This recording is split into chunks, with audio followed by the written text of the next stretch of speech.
For the better part of this month, crews have labored in a corner of Tulsa's Oak Lawn Cemetery, unearthing human remains from unmarked graves. Nearly 36 coffins have been discovered. A number of them can be described this way. Plain caskets, male sex, very common trait in the area that we excavated. Forensic anthropologist Phoebe Stubblefield and her team began this excavation work last year, hoping to uncover victims of the 1921 Tulsa Race Massacre, in which hundreds of Black Tulsans died at the hands of a white mob.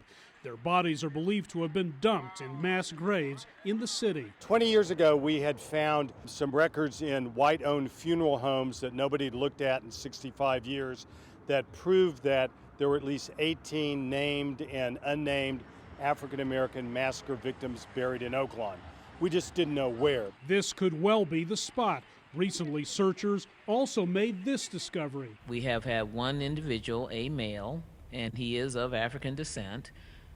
He was buried in a plain casket, and he was recovered with a bullet in place that we discovered in his left shoulder area. It was just what they were looking for. Our target population is black males with gunshot wounds. In fact, this one set of skeletal remains revealed evidence of multiple projectile wounds. Many of the other remains found in the same area still need to be pieced together and analyzed. Many of our decedents arrived here first. This is our radiography room. Stubblefield's team does its sophisticated analysis in this lab near the grave site.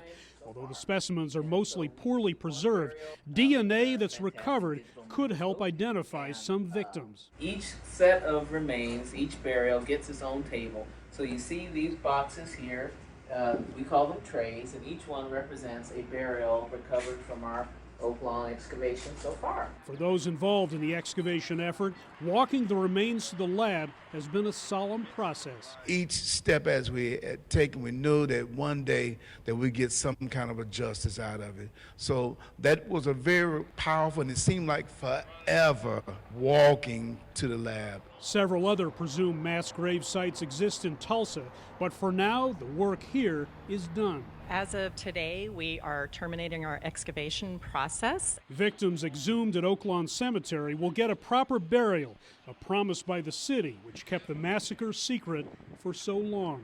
Hendrik Sabrandi, CGTN, Denver.